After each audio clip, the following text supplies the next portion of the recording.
Hello everyone, it's Figure Friday once again, and here we are. Now I had just found these over at my local Target. Um, I don't know if I'll be able to get all 5 of them, or all 6 of them I should say. I'm hoping so, but we will have to wait and see, as I'm not 100% certain. I've tried looking them up online, and I was not able to even find these, let alone anything else. So I'm hoping for the best, but we'll have to see what happens. Maybe these are the only 2 lone survivors of the rest of the Constructicons. So as we start off here, having Bone Crusher and Scrapper, of course, this is from the original kind of combiner. It was kind of an odd way of combining things, but they made it work. Instead of having 5, which is our traditional today, this had 6. So, and the way that they had it all combined up was a little different, especially once we got to the torso. It took 2 bots to really make the torso, and they made it work. And really, I mean, once you saw, what was it, Devastator? When they combined, once you saw him come out, you knew there was going to be some Autobots being thrown around. So it made the world interesting. And then once we got later on, then we started seeing more combiners and all that kind of coming around on both sides. So let's kind of see what we all have here. We do have his blaster, as well as it looks like a connector piece. And I'm not 100% certain. I think that this is going to go on to him, so that way, because he becomes an arm, if I remember correctly. And of course we have some mounting plastic in here, trying to keep this all well within frame. And I might have to adjust things again.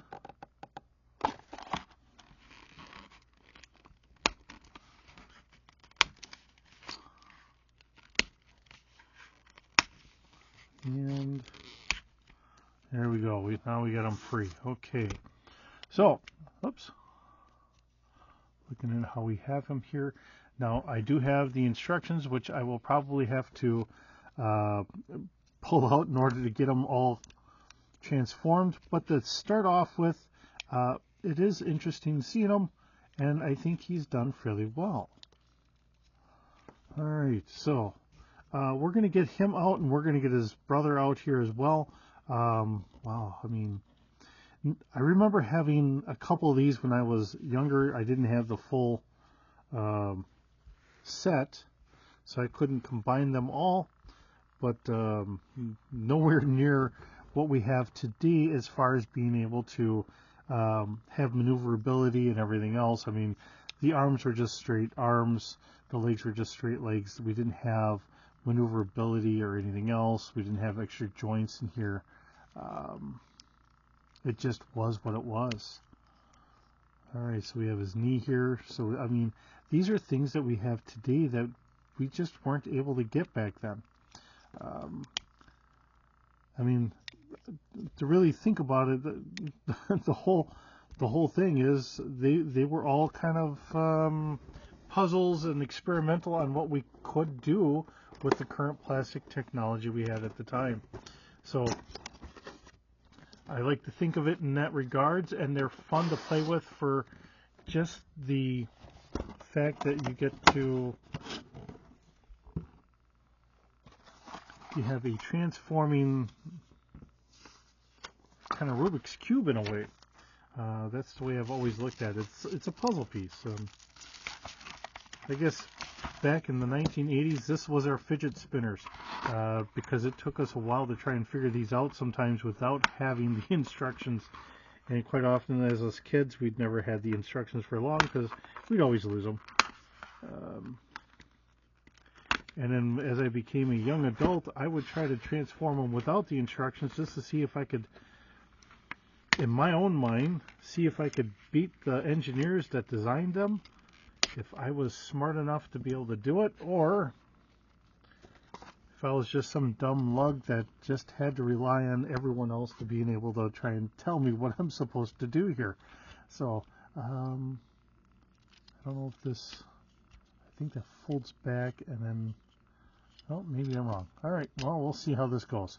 All right, let's get this up here a little bit more. And we'll angle this down. All right, so let's see what we have for all of our different parts here.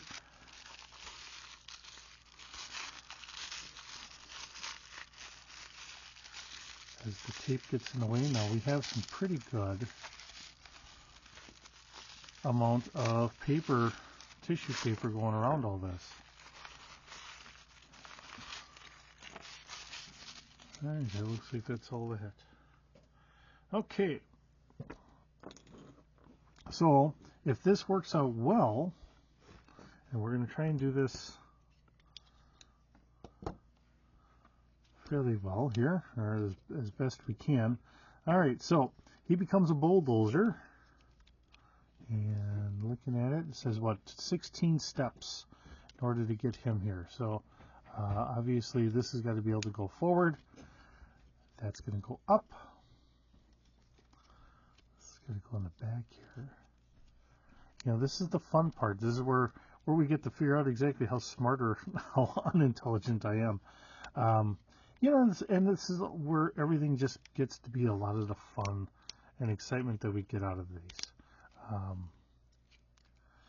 mean, this is where everything really starts to shine. And looking at this looks really nice. I think I like this. It kind of folds back nicely. In some regards, it looks fairly intuitive. So if this all works out right, I should be able to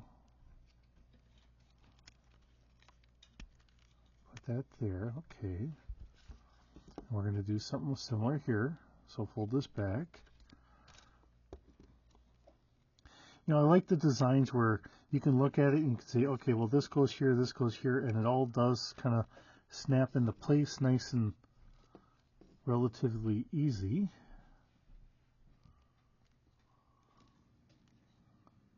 Oh, come on. It's like it's just a hair off here. Here's the part I need. It just does not want to fully snap in there.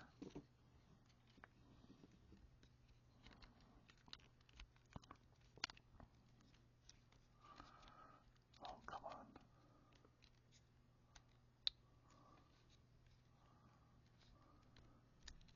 There we go. Now we got her all in there, I think. Nope, she's still up just a hair. So that might lead to a problem later on, but this does just fold back, kind of sits in there nicely. And we have little mounting pieces here, so that way they snap into place. And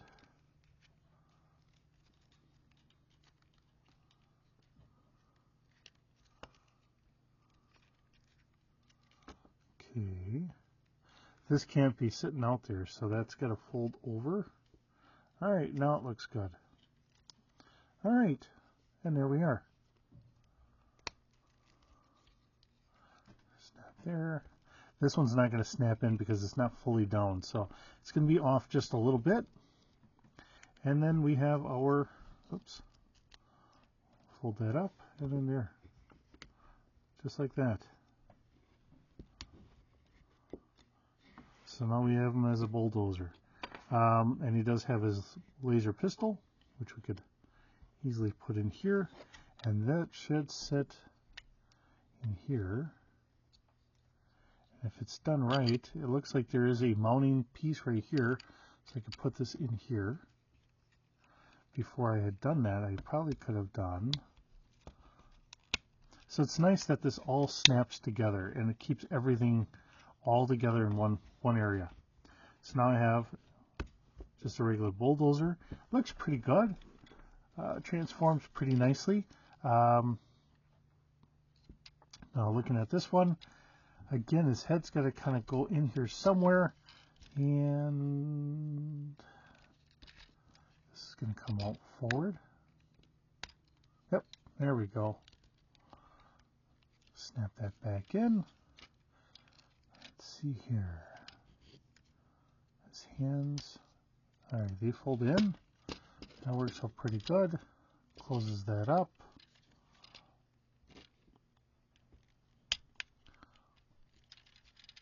Get that here.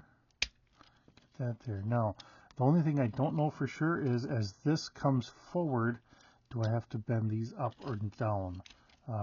That's going to be an interesting thought process to try and figure that out. Let's see here. Because this, I'm sure, is going to flip around here. So that's how it had always been in the past. So if I'm taking it from those experiences, I'm sure that that's something as to how we're doing it today. Oh, all right.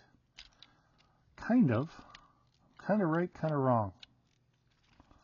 And this might have to fold up here. So I can cheat, and if I can look back here, okay, so these are going to go up. So his hands go up, and then that's going to hook in here. And that just hooks in here. So I'm cheating a little bit because I'm looking at the picture. Once I get the picture view, I can kind of cheat a little bit. So I'm going to fully admit I'm cheating.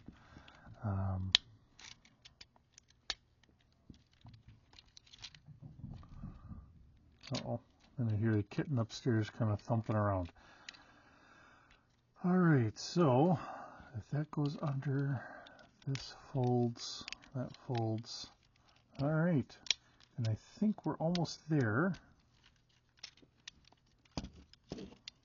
That's got to link together. The only thing I'm having a problem with is this needs to sit underneath here, and I'm having a little bit of a connection issue here. There we go. All right. And we got her. Kind of. I got something not sitting quite where it should because I don't have the front wheels moving like they should. All right. It squeaks, but it moves. All right. And then, now this becomes Devastator's main cannon, so that's interesting that he's got that with the leg. All right, and putting all this on. No, that's not going to go there. I don't know where we set that.